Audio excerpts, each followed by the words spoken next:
How to choose a Linux distribution.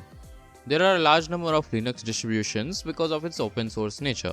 Anyone can pick any Linux distribution, customize it, and call it another Linux distribution. But because of this fragmentation, people find it harder to pick an OS for their PC.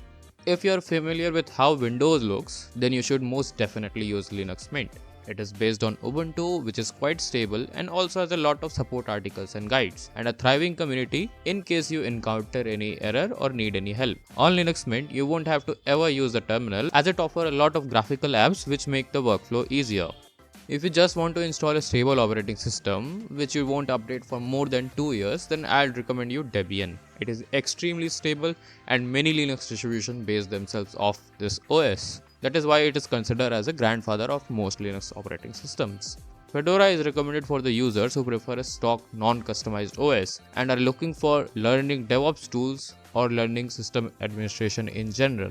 If you prefer an up-to-date Linux distribution, then you can use Endeavour OS. It is based on Arch Linux, and I'm not recommending that to you because installing Arch is not a job for new users. Keep in mind that because of its bleeding edge nature, any update can break your system, so take regular backups.